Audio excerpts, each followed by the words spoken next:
Hi there, and thanks so much for joining me for another video. I'm Erin Eno, and today is part one of my fall-inspired watercolor leaf doodles. I just felt like I needed to do something simple, plain, and relaxing, and this is what I came up with, so I hope you enjoy.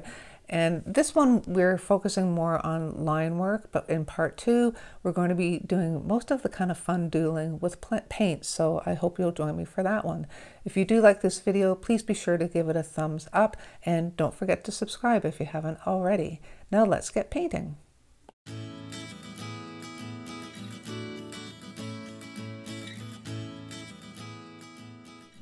So today I'll be using my Baohong Academy cold press watercolor paper. It's 140 pound, 100% cotton. My piece is roughly 5 by 7.5. I have my Royal Talens Van Gogh paints in my palette, a jar of water, paper towel. I have 3 brushes I'll be using today. All are my Curry's store brand brushes. I have a size 10 round and a size 2 in their 2500 series. And I have a size 6 in the 2400 series. You're also going to need a pencil and an eraser. And in addition to all this, I have a plethora of supplies that I'll be using. Primarily, I will be using my black Pigma Micron pens. I have one in a size 1.0 and one in a size 0.8. And I also have a Sharpie bleed proof pen. I just have them on hand because I'm not quite sure what I'm going to be using. And in addition to that, I have my Uniball Signal pens in a white, silver, and a gold. And if that wasn't enough, I may also be using my Dr. P.H. Martin's bleed proof white and my Kuretake metallic watercolors. For this first one, however, I'm just going to keep it simple, and I'm just going to be using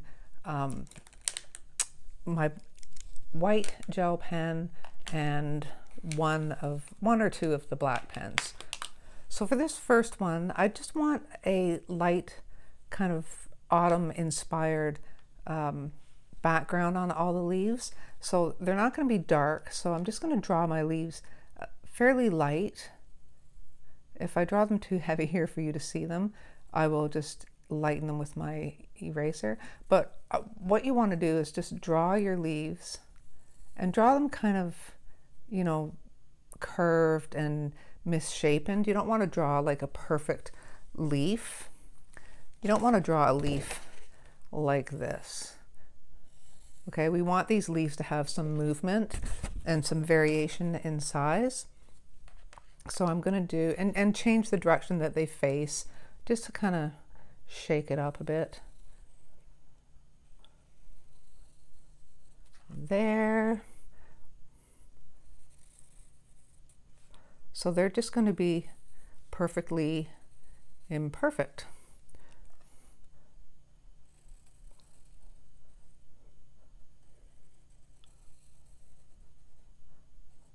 And I think I'll do probably 6.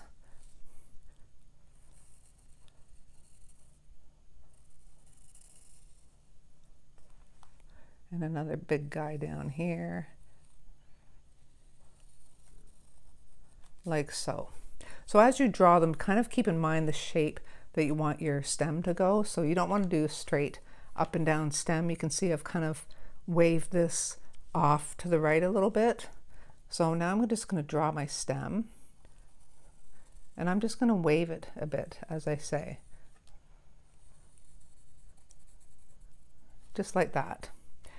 Now we're just going to take these leaves and just draw curved stems down to the main stem. Just like that.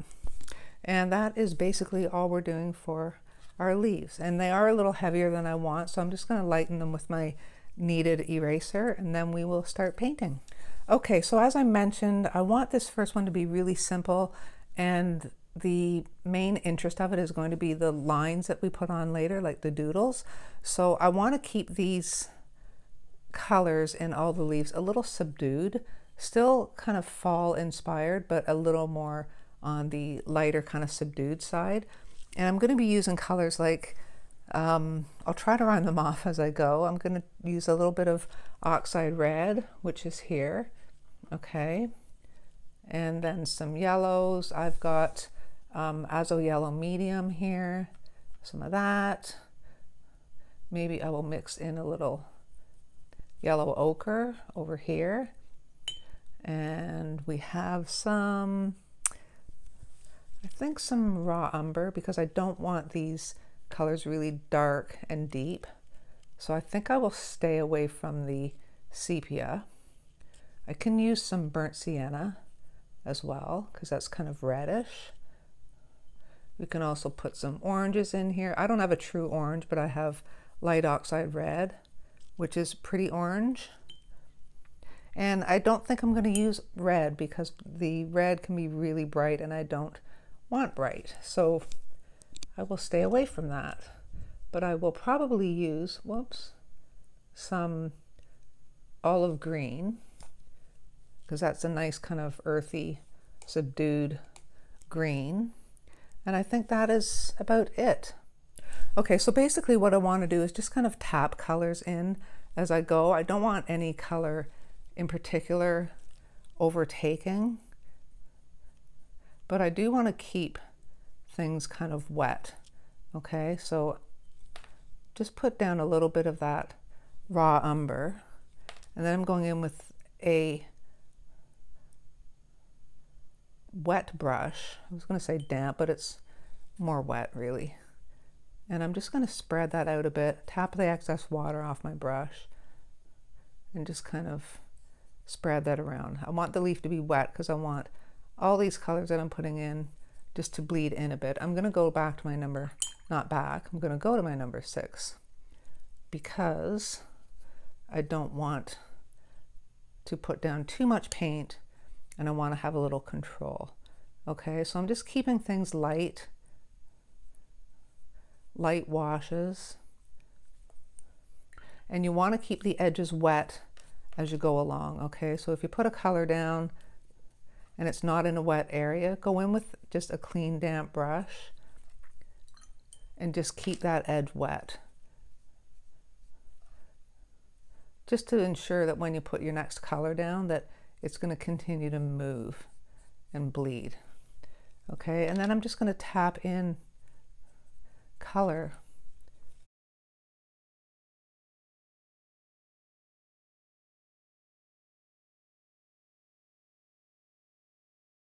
Okay, so then I'm just going to continue to tap in color and just kind of let it just kind of run around and do what it wants to do. Maybe I will put in some sap green too. Actually, maybe I'll mix the sap green and the olive green just to get a little bit of a brighter green. See what that looks like. Tap in some of that. And remember, it's all going to dry a little lighter. Maybe I'll throw some yellow in. Now, every time I'm rinsing off my brush, I'm going in and tapping it off on my paper towel, okay? Because I don't want it too wet when I go back in, or it's just going to create blooms. Now, this is abstract. Blooms wouldn't be the end of the world, but I'm just going to try to stay away from them if I can.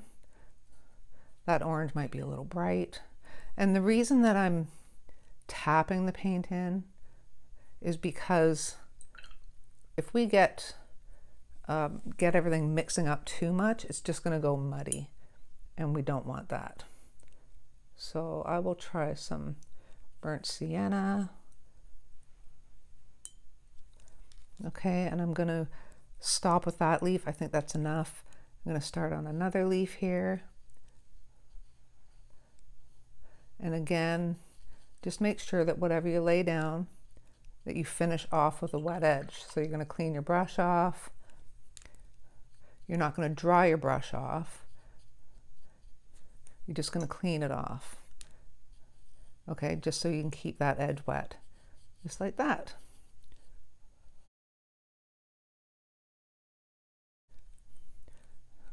And then you're just going to have fun with it, plunking in colors.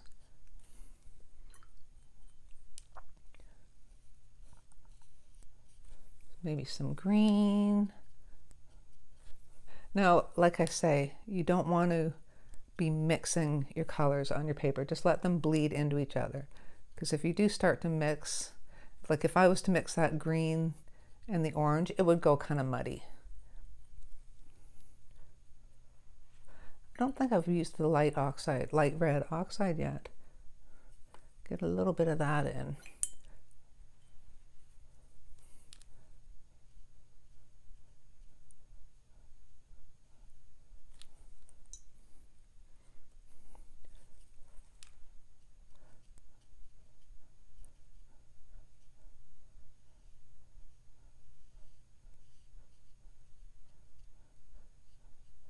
Okay, that one looks a little bright to me. Hopefully it's going to dry a little lighter. This one I think I'm just going to wet the leaf first. And we'll try that root. I think the bleeds will be less controlled this way, but it's all about experimenting, right?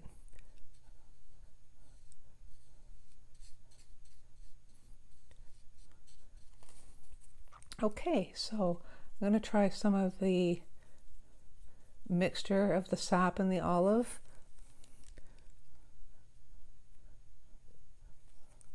Down there, maybe some up here. Rinse my brush off and get some yellow.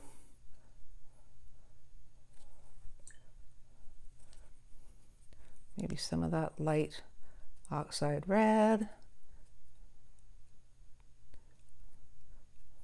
Now this one does look a little more vivid than I really want. So I think what I'll do is I'll just try to tap in some water here. I don't want to disturb it too much. And I'm just going to tap it with my paper towel just to lighten it up a bit. That's a little better. I can go and throw in a little bit more green.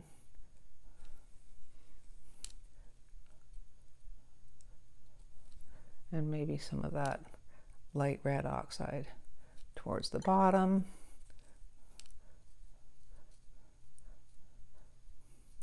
That's a little better.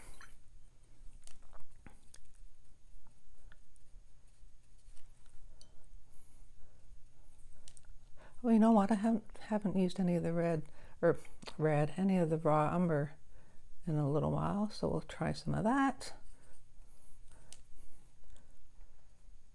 This is all just about playing around, right?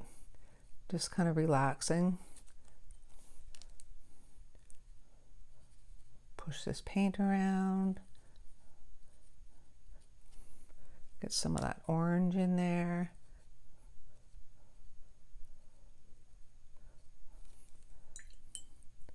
And we'll go on to another leaf. I think I liked the other way better when I just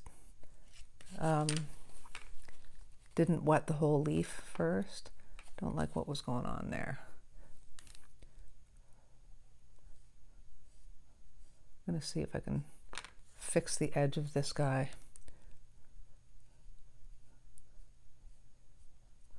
Kind of got away on me a little bit. There we go. I have concluded that the size 8 is a little too big for this though. So I'm going to start with the raw umber on this one. I just prefer the starting dry because I can have a little more control over how far this bleeds out. Not that I want to stress too much and overthink it, because this is all about just kind of relaxing.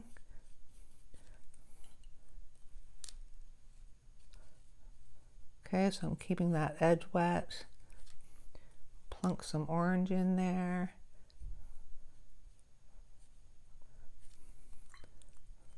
Maybe some yellow ochre.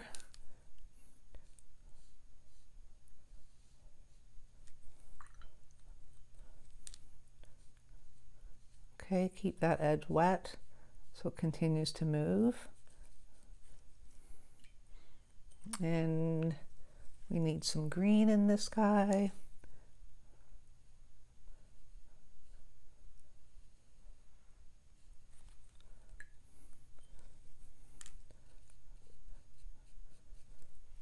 And maybe some light red oxide, maybe, just for fun. Now remember, these are going to be kind of buried under all our doodles. So this is just a background kind of tone and color we're looking for. I've got a little dot out there, but that's okay. We can always do one of our lines over that. Maybe throw some yellow up here. That's going to bloom a bit because it was a little wet, so I'm just going to pick up some of that water. So I'm just going to speed things up a little bit here. Basically, I'm just following the exact same process just to finish off the last 2 leaves. And just remember, as you're doing this, keep the edges wet so you get nice bleeds when you fill your leaf. And remember just to kind of dab in that paint and not mix it around too much, just to make sure that you don't get muddy leaves. Now I realized at this point that that leaf was just a little too dark, so I just wet it up a bit just to reactivate the paint, and you saw me just tap up some of that pigment with my paper towel, and then I do go back in and just add a little bit of tone back in, just so it kind of jives with the rest of the leaves.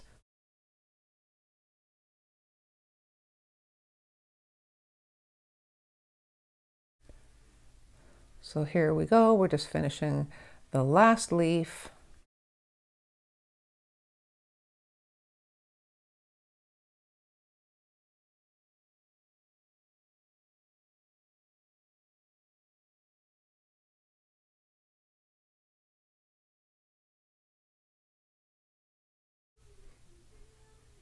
So on this leaf here, I kind of noticed that it was developing a weird hard edge around the tip of the leaf, but really didn't have to concern myself with it.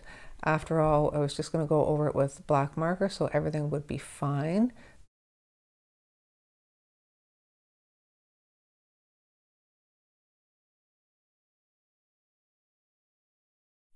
Okay, so now we have to wait for everything to dry, and I could take a heat tool to this, but if I did that right now, it would stop this bleed where it is, and I want it to continue to bleed out and soften, so it's important that you just kind of let this finish bleeding and drying on its own. Okay, so this is all dry. However, I just kind of thought that I might want to do some splatters on this before we start doing our marker doodles. So I think I'm going to do some splatters with some of this light red oxide. I don't want it too dark, so I'm just going to pick it up and then just run it along the edge of my jar once, and I'm just going to splatter it. Now I want to have a paper towel handy because I don't want the splatters going on the leaves. They're going to, but I'm going to immediately pick them up with my paper towel. Okay, so there are some light red oxide splatters, and I'm just picking them up where they've hit my leaves. Okay, and if you get them right away, they're easy to get up. And then I think I will also splatter with some yellow ochre.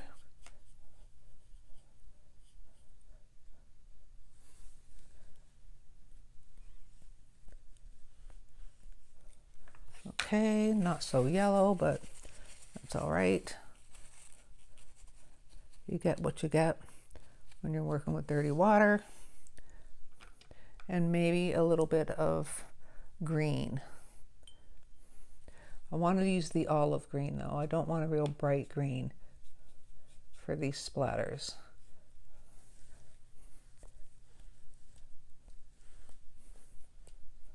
Okay. So you got to catch them quick where they hit your leaves. So now I have to wait for this to completely dry, then we can start doodling. Okay, so this is dry now, and for the doodle lines, I'm just going to keep this one simple. I'm just going to use black and white, and I think my size 8 might not be big enough for what I want. You know, I should just test this, right? Let's just test it. This is my, what is this? My size 1, 0. I think that's going to be the one I'm going to use. I don't even have to test the other one. So what I want to do is use a combination of black and white, but I think for the initial outline of all the leaves and the stem, I'm just going to stick with black. Okay, so I'm just going to do the main stem. And there's no rules here, right? So you can do whatever you want. I can't even see that. I couldn't see my line. Like that.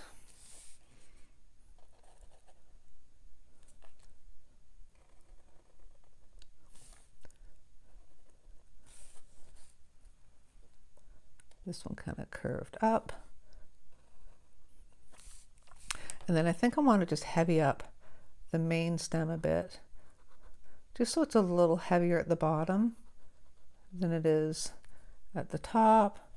So I'm just making it thicker at the bottom and then tapering it into that single line. So I'll just fill it in a little bit here. You can do whatever you like though, right? There's no rules.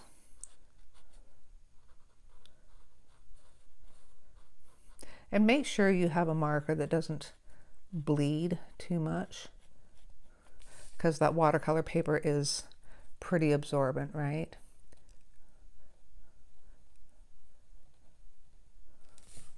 Okay.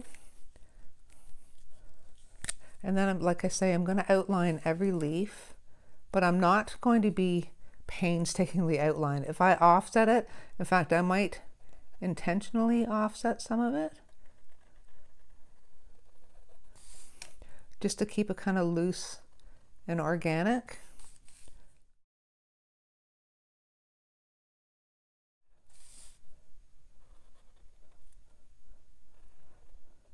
And then we just go crazy with our doodles. So I'm going to try the white first, I think. And when you do your doodles, if you're going to do lines, don't do straight lines. Well, you can do whatever you want. There's no rules, but I'm just saying, it's a little more interesting if you kind of curve your lines in your leaves as well. Hopefully this white shows up enough. I may have to go over it. Oh, I think that black marker was still a little wet. Oh well. I'll have to go over that. So note to self, make sure your black marker's dry before you go in with the white one.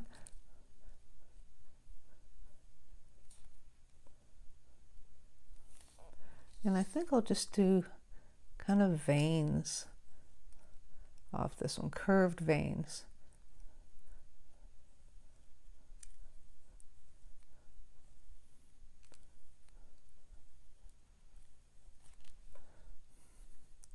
This is just relaxing. Kind of reminds me when you're in school and you would doodle in your notebooks. Or when you're an adult and you're at work and you're doodling in a meeting. That happens too.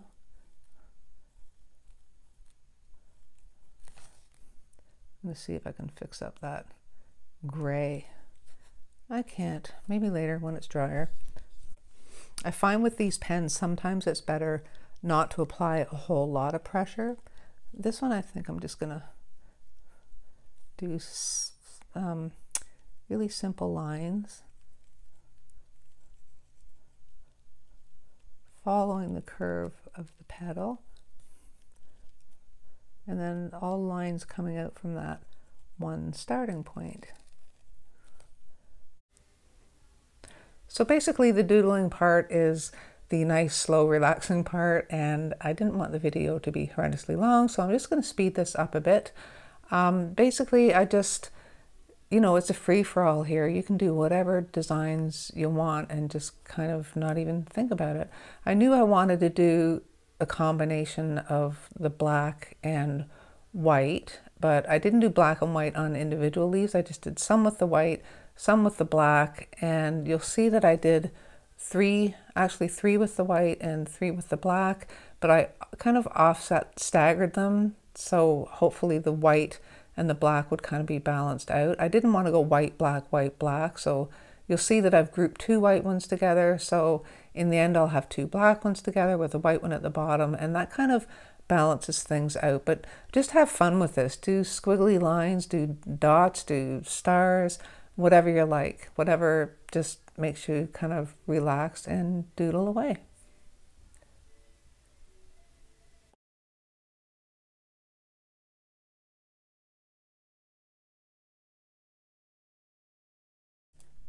I'm hoping when I look at this that I will decide that the white was really heavy enough.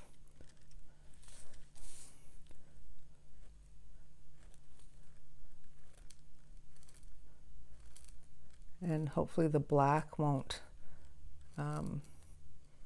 overtake the petals, or the leaves that I did the white on. We'll know in a few minutes. And there you go. There is our first fall-inspired watercolor leaf doodle. I think this would make a really pretty card, or if you do a bigger version, it would look really sharp in just a nice, simple black or white frame. So I hope you guys enjoyed this, and I really hope you'll join me for our second fall-inspired watercolor leaf doodle. This one kind of focused on the doodles more. The next one, we're going to really kind of doodle with the paint more than the markers. We'll do some techniques and some washes and play around with some metallics and have fun with that one. So I hope to see you in the next one. That's it for today, guys. Thanks so much for joining me, and I will see you next time.